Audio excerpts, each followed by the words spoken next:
우리가 지난주에 2절 말씀하고 그리고 또 전도서의 결론인 12장 13절 말씀을 가지고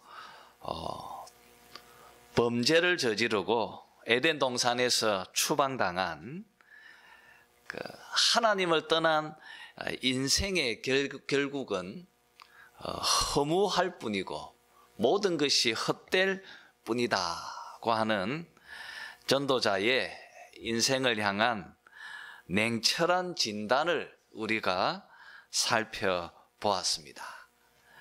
그리고 인간의 이런 극한 허무주의 속에서 고통 겪고 탄식할 그때 창조주 하나님을 기억해야 한다는 것, 그리고 이 헛된 인생을 극복해 나가는 그 길은 바로 하나님을 경외하고 그의 계명을 지키는 것이다는 이 전도서의 결론을 우리가 함께 나누면서 은혜를 나누었습니다.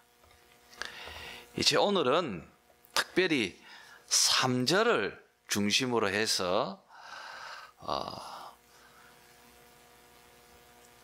이 허무주의를 극복하기 위해서 하나님께서 열어 보여주신 그 새로운 길을 우리가 찾아보면서 함께 지혜를 얻는 그런 시간을 갖고자 합니다.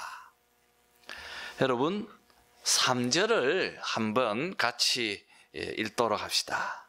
우리 3절을 다 같이 읽겠습니다. 시작. 해 아래에서 수고하는 모든 수고가 사람에게 무엇이 유익한가? 여러분, 무엇이 유익한가? 이 질문은 수사 의무문입니다. 이게 무슨 말이냐면 답이 너무나 분명하기 때문에 답할 필요가 없는 그런 의무문이라는 것입니다. 다르게 말하면 상대방에게 자신의 말을 동의하도록 동의를 구하는 그런 권유의 말과 같다. 그렇게 말할 수 있습니다. 여러분, 오늘 3절 말씀은 우리 주어진 삶의 자리에서 열심히 일을 하고 또 수고하면서 살아가는 우리들에게, 또 각자의 삶 속에서 나름대로의 꿈과 희망을 가지면서 살아가려고 하는 그런 우리 현대인들에게 이 솔로몬의 이 3절의 말씀은 정말 차가운 물을 끼얹는 것 같은 그런 말씀이라는 것을 느껴집니다. 여러분, 한번 13절, 14절을 또 같이 한번 읽어봅시다. 13절, 14절 시작. 마음을 다하여 지혜를 써서 하늘 아래에서 행하는 모든 일을 연구하며 살핀즉 이는 괴로운 것이니 하나님이 인생들에게 주사 수고하게 하신 것이라. 내가 해 아래에서 행하는 모든 일을 보았노라. 보라, 모두 다 헛되어 바람을 잡으려는 것이로다. 여러분, 지혜자 솔로몬이었습니다.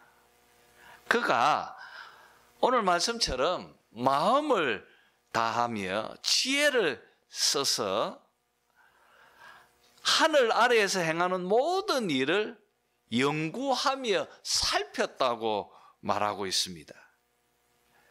그가 우리 인생들을 열심히 연구하고 살폈습니다. 사람들이 행하는 노력들, 그들이 몸부림치면서 쏟아내고 있는 그 피와 땀과 그 눈물들을 모두 다 면밀히 그는 연구하고 살폈다고 합니다. 그리고 나서 그가 내린 결론은 모든 것이 다 괴로운 것이었다. 그리고 바람을 잡으려는 것, 그것뿐이었다. 헛된 것이다. 말 그대로 한숨과 같은 그런 헛된 숨과 같은 것이었다고 말하고 있습니다. 참 우리들에게 이런 전도서의 말씀은 참 불편합니다. 우리는 지금 현대라고 하는 그런 시대에 살고 있습니다. 지금 이 시대의 사람들은 우리의 노력과 우리의 열정, 그리고 또 땀과 눈물은 절대로 배반하지 않는다고 그렇게 강조하고 있는 그런 말을 듣고 있는, 또 그것이 시대 정신이 되어져 있는 그런 시대에 살고 있습니다. 사람들은 많은 매체를 통하여서 꿈과 희망을 쫓아가는 그 열정과 노력이 얼마나 숭고한 것인가라고 그것을 칭송하는 말들을 끊임없이 우리가 듣고 있습니다.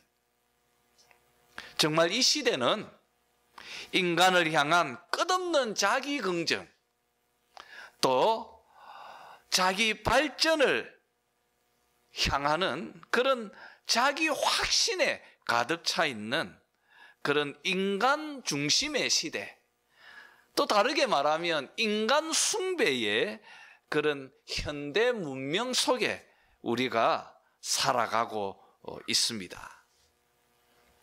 이런 시대 정신에 녹아 살고 있는 우리들에게 지금 솔로몬의 이 말씀은 참 불편하고 또 언짢고 또 낯설기도 합니다.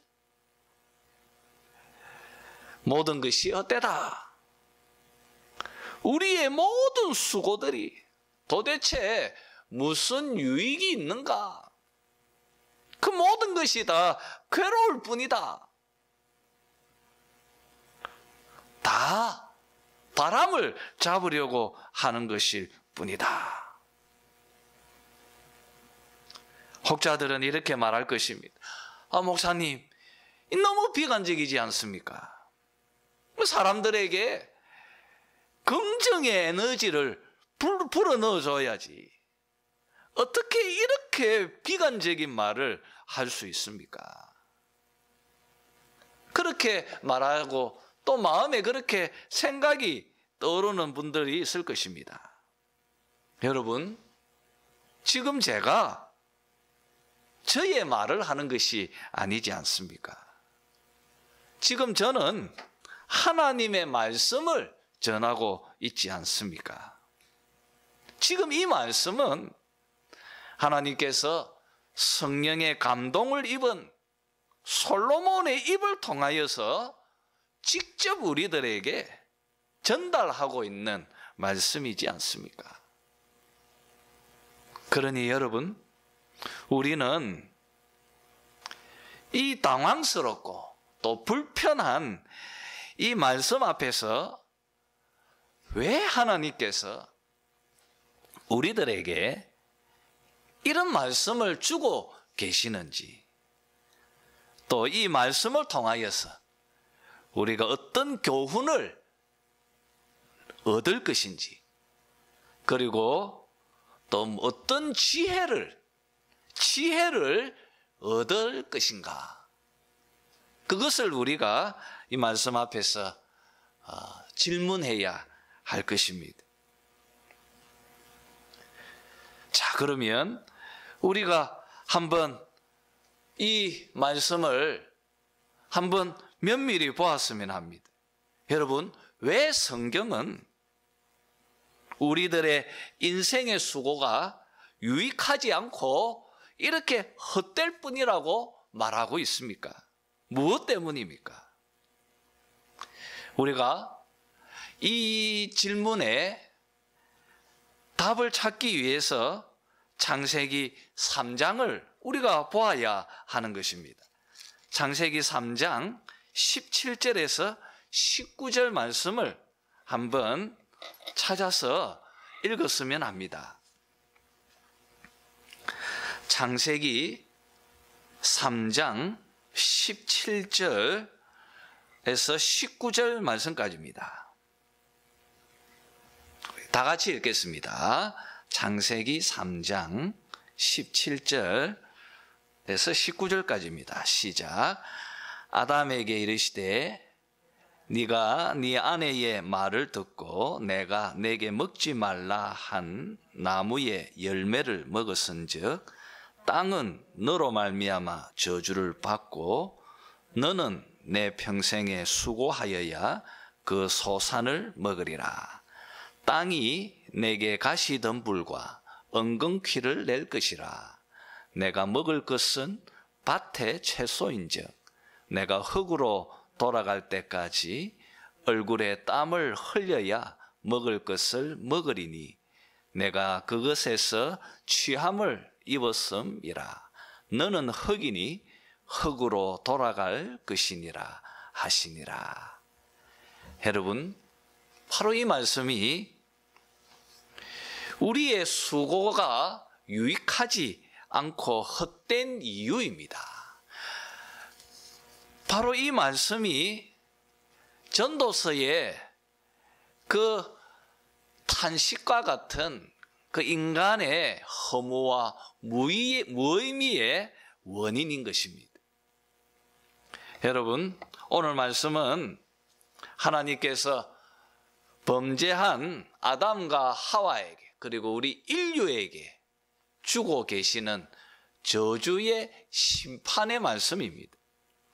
여러분 17절 앞에 보시면 네가 네 아내의 말을 듣고 내가 내게 먹지 말라 한 나무의 열매를 먹었은즉. 그렇습니다.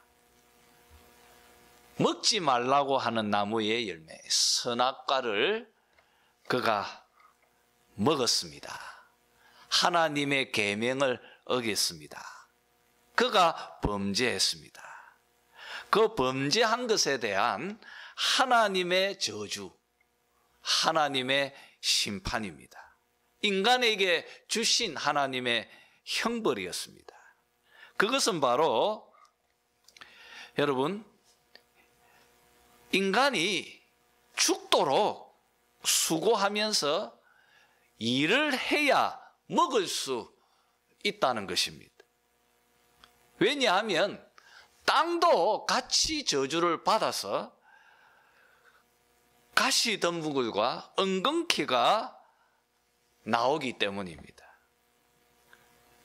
그래서 인간은 먹을 것을 얻기 위해서 채소밭을 일구어야 한다는 것입니다. 밭을 일구어서 거기서 소득을 얻도록 되어져 있다는 것입니다. 그것 때문에 인간은 죽도록 노동하며 살게 되어졌습니다. 하나님의 저주였습니다. 하나님의 형벌이었습니다. 여러분, 그런데 19절 말씀을 보시면 이렇게 죽도록 일한 후에 결국에는 흙으로 돌아가는 죽음을 맞이하도록 했다는 것입니다. 여러분, 범죄한 인간이 하나님으로부터 받은, 또 어떻게 보면 가장 큰 형벌은 사실 노동이라는 것보다는 19절에서 말하는 이 죽음이라는 것일 것입니다. 죽음. 여러분 17절에서 19절 말씀, 범죄한 인간에게 하나님께서 주신 형벌, 이걸 간단하게 말하면 죽도록 일하다가 죽는다는 것입니다. 지금 솔로몬은 이 창세기 3장 17절에서 19절의 말씀을 정확하게 우리 인간들의 삶을 투영하면서 전도서의 말씀을 우리에게 주고 있는 것입니다. 여러분, 범죄한 인간이 하나님으로부터 받은 이 저주의 형벌, 죽도록 일만 하다가 결국에는 죽는다. 이것이 얼마나 공허하고 이것이 얼마나 허무합니까? 정말 헛되고 헛될 뿐이지 않습니까? 이것이 도대체 무슨 유익이 있습니까? 이것이 성경의 생각입니다. 여러분, 전도서에 이런 말씀이 신약에 가면 뭐 좀 바뀝니까? 신약은 또 어떻습니까? 우리 한번 확인해 봅시다. 로마서 1장입니다. 로마서 1장 18절.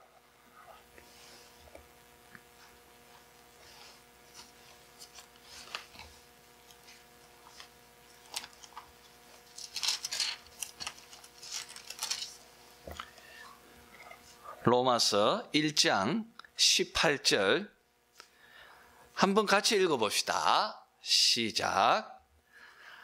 하나님의 진노가 불의로 진리를 막는 사람들의 모든 경건하지 않음과 불의에 대하여 하늘로부터 나타나나니. 여러분, 이 저주와 이 형벌, 그리고 범죄한 인간을 향한 하나님의 두려운 이 형벌이 지금 바울의 이 말씀 속에도 여전히 살아 있습니다. 하나님의 진노가 불의로 진리를 막는 사람들, 또 모든 경건하지 않음과 불의를 행하는 그 사람들에게 여전히 하늘로부터 하나님의 진노가 그들에게 주어져 있다고 말하고 있습니다. 여러분 22절을 보십시오. 스스로 지혜 있다 하나 어리석게 되어. 인간은 여전히 스스로 지혜롭다고 그렇게 생각을 하고 그렇게 말을 하고 있습니다. 하지만 실상 그들은 하나님의 진노를 받고 하나님의 저주와 하나님의 심판을 받아야 할 어리석은 자들이라는 것입니다. 그래서 사도 바울은 23절에서 32절까지 인간들이 행하는 그 어리석음을 낱낱이 폭로하고 있는 것을 봅니다. 여러분, 확실히 전도서나 로마서나 범죄한 인간을 향한 그 인식은 굉장히 비관적입니다. 또 우리들을 굉장히 우울하게 만들고 있습니다. 정말 그렇지 않습니까? 사실 활달한 낙관주의는 우리들을 즐겁게 하고 움츠렸던 어깨를 활짝 펴게 만들어줍니다. 그런데 이런 헛되다고 또 악하다고 그렇게 묘사하고 있는 이 전도서와 로마서의 이런 표현들은 우리들을 정말 슬프게 만들고 또 우울하게 만들기도 합니다. 네, 여러분, 하나님께서 왜 우리에게 이렇게 우울하고 슬픈 이 말씀을 주셨습니까? 그리고 우리는 왜 이 말씀에 귀를 기울여야 하는 것입니까? 그것은 바로 인간들은 자기 실존에 대해서 진지하게 묵상하며 바라보아야 그 안에서 참된 지혜를 깨달을 수 있기 때문입니다. 여러분, 우리 기독교의 위대한 인물들, 그들이 아름답게 남긴 족적들은 다 참회록을 기록한 것입니다. 여전히 기독교 정신에 이 참회라고 하는 것이 중요한 자리를 차지하고 있습니다. 여러분, 다시 우리가 계속 던지고 있는 그 질문에 한번 답을 찾았으면 합니다. 왜 하나님께서 이렇게 불편하고 또 이렇게 우울한 이 말씀을 우리에게 주셨는가? 로마서도 그렇습니다. 왜 이렇게 여러분 로마서 1, 2, 3장부터 읽어가면 그렇게 불편할 수 없습니다. 그렇게 우울할 수가 없습니다. 여러분, 왜 하나님은 이렇게 비관적이고 또 인간을 향한 정말 그 희망이라고는 손톱만큼도 없는 그런 존재인 것처럼 그렇게 표현해 주셨는가? 그런 말씀들을 읽으면서 우리는 그 안에서 무엇을 발견해내고 또 어떤 교훈을 얻고 그 안에서 어떤 참된 지혜를 깨달아야 하는 것입니까? 자, 오늘 우리가 나누려는 논지입니다. 그리고 오늘 설교의 주제가 되는 귀절입니다. 욥기서 19장 25절입니다.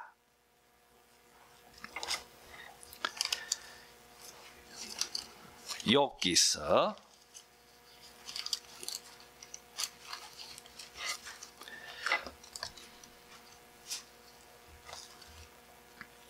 19장 25절입니다.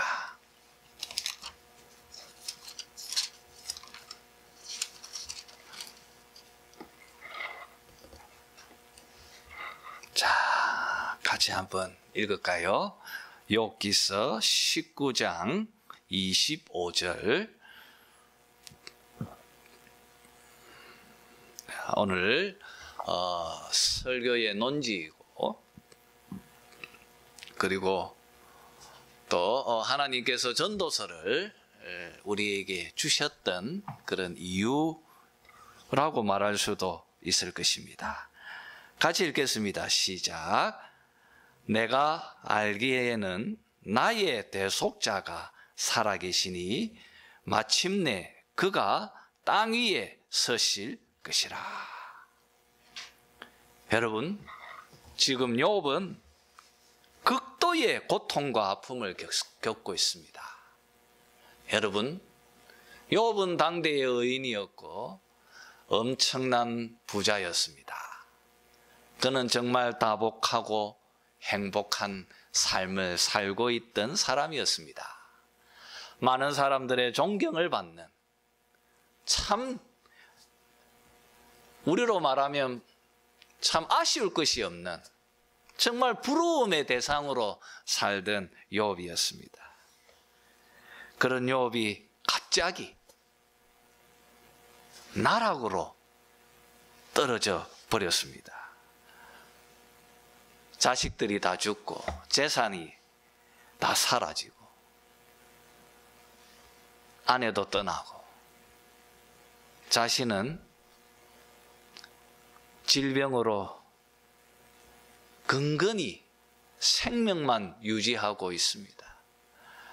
기와장으로 피부를 긁어야 했던 그런 극도의 비참 가운데 떨어져 있었습니다. 참 욥 인생을 보면 전도자의 말처럼 모든 것이 헛되고 참 내가 한 행동들이 도대체 무슨 유익이 있었나라고 그렇게 푸념할 만한 그런 환경에 지금 욥은 놓여져 있습니다. 그럼에도 욥에게는 소망이 있었습니다. 그렇게 삶이 헛되고 그 삶이 극도의 허무함으로 떨어져 있는 그런 상황에서도 그는 놓지 않는 소망이 그에게 있었습니다.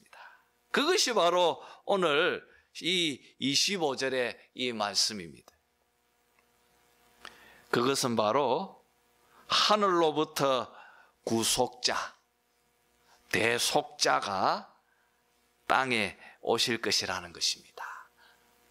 대속자, 나의 대속자가 살아계시니, 나의 구속자가 살아계시니, 그가 오시면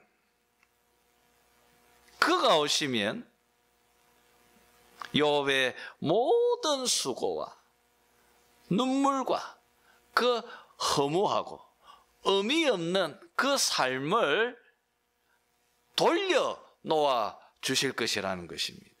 그가 오시면 욥을 건져주시고 욥을 그 끝없는 허무의 나락 속에서 건져주실 것이라는 것입니다. 그가 오시면 욥에게 참된 기쁨과 행복을 주실 것이라고 하는 소망입니다.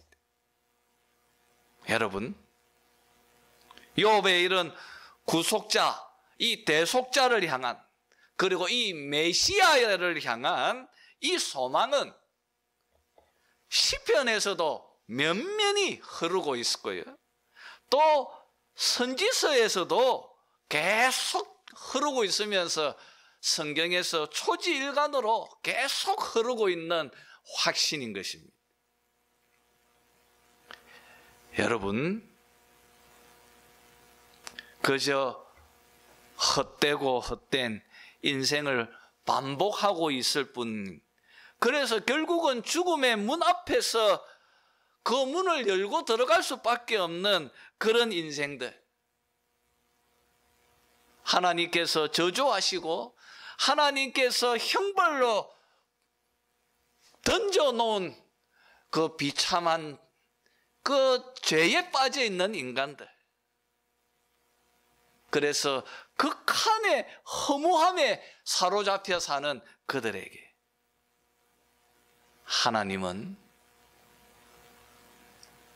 포기하지 아니하시고 그들을 사랑하셨습니다. 그들을 버릴 수 없으셨습니다. 그래서 하나님은 우리 인생들을 구원하시기 위해서 자기의 모든 지혜를 그 안에 다 담아서 메시아, 구속자, 대속자를 보내어 주실 것을 계획하셨습니다. 우리가 알지 않습니까? 창세기 3장 15절에서부터 여자의 후손이라고 말하고 있는 바로 이 메시아, 우리 믿음의 대상이지 우리 주 예수 그리스도입니다. 욥이 소망했던 바로 그 대속자가 누구입니까? 우리 주 예수 그리스도가 아닙니까? 사랑하는 성도 여러분, 하나님은 당신께서 보내신 우리 주 예수 그리스도 안에서 창세기 3장에서 행하신 이 심판의 저주, 이 형벌을 철회하셨습니다. 그리고 하나님은 모든 인간들이 바로 하나님께서 보내어 주신 우리 주 예수 그리스도 안에서 인생의 좌절과 허물을 극복하고 넘어서도록 길을 열어 보여주셨습니다. 그것이 바로 로마서에서 정언하고 있는 구원의 이야기이지 않습니까? 사랑하는 성도 여러분, 하나님은 어떻게 창세기 3장에서 행하신 이 심판의 저주를 철회시켜 주셨습니까? 그냥 하나님께서 그냥 말씀으로 자 이제부터 철회 그렇게 외치면서 없애주셨습니까? 그렇지 않지 않습니까? 어떻게 하나님께서 창세기 3장 여기서 하나님이 행하신 이 심판과 이 저주를 하나님께서 철회시켜 주셨습니까? 어떻게 그렇게 하셨습니까? 하나님께서 그렇게 사랑하셨던 독생자 하나님의 외아들 우리 예수님을 친히 우리 인생들이 눈물 골짜기로 들어오도록 보내어 주시지 않았습니까? 그리고 그분께서 인생의 비참을 친히 맛보게 하셨고 또 주님께서 친히 인간의 몸으로 땀과 눈물과 고통을 겪어가시면서 인생의 모든 허무와 인생의 모든 좌절을 다 친히 체휼하시고 경험하게 하시지 않았습니까? 뿐 아니라 심지어는 하나님께서 당신의 아들을 하나님의 저주 아래 들어가도록 하시면서 하나님께서 수고하셨습니다. 여러분, 예수님께서 인생의 죄를 저주하기 위해서 친히 갈보리 십자가로 나아가셨습니다. 그리고 그 십자가의 극한의 고통과 극한의 허무와 극한의 그 아픔을 겪도록 하셨습니다. 여러분, 욥이 그렇게 소망했던 구원자 우리 예수님은 욥이 겪고 있는 그 저주의 심판 그 고통보다도 더 극한 고통을 겪어가시면서 주님께서 그 저주의 길로 그 심판의 길로 걸어가시지 않았습니까? 얼마나 주님께서 우리를 구원하기 위해서 엄청난 값을 지불해 주셨습니까? 여러분, 우리가 창세기 3장에서 하나님이 명하신 그 저주로부터 죽도록 일만 하다가 죽는다. 이런 엄청난 이 저주. 참 킬케고르라고 하는 이 철학자의 말처럼 정말 죽음이라고 하는 것은 정말 인간을 절망에 빠뜨리고 있는 것입니다. 이런 저주에서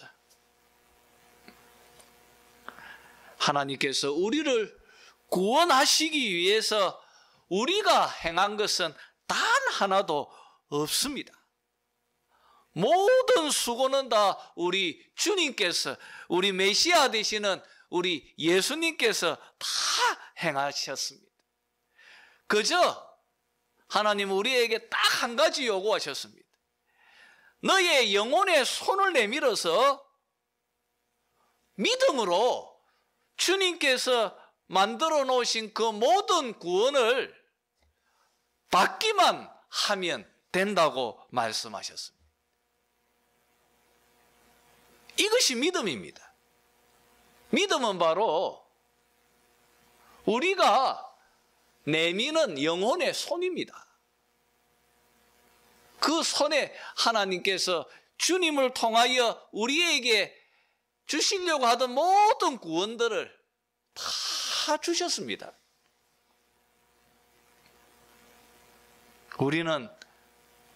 손을 내밀어 그것을 받기만 하면 되는 것입니다. 은혜입니다. 은혜입니다. 사랑하는 성도 여러분, 이제 말씀을 정리하겠습니다.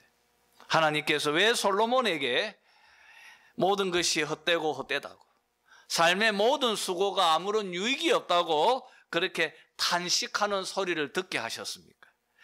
하나님은 왜 전도서를 통하여서 이런 깊은 허무와 삶의 무의미함에 대한 좌절을 우리에게 들려주셨습니까? 무엇을 교훈하기 위해서입니까? 그것은 바로 욥처럼요, 이렇게 깊은 허무와 좌절과 그리고 낭만과 아픔 속에서 나를 거기에서 건져주시고 구원해 주시고 나에게 참된 희망과 나에게 참된 즐거움을 주실 나의 구속자, 하늘로부터 오실 나의 대속자, 우리 주 예수 그리스도를 바라보도록 하기 위함이었습니다. 히브리서 3장 1절에 있는 말씀처럼 예수를 깊이 생각하라. 예수를 깊이 생각하라. 여러분, 이 말씀이 우리 가슴 속에 큰 울림으로 소리치도록 하기 위해서 하나님께서 전도서를 우리에게 주신 것입니다. 그리고 전도서를 통하여서 그 극한 허물을 직시하도록 하신 것입니다. 여러분, 이것은 사도 바울이 로마서를 통하여 또 그의 서신서를 통하여서 면밀하게 우리에게 설명하고 있는 내용이기도 한 것입니다. 우리는 여기서 중요한 지혜를 하나 얻습니다. 인간의 참된 행복, 인간의 참된 기쁨, 인간의 참된 즐거움, 인간의 모든 회복, 그 모든 것은 다 십자가를 넘어서야 우리에게 주어지는 것이라는 것을 우리는 여기서 깨닫게 되는 것입니다.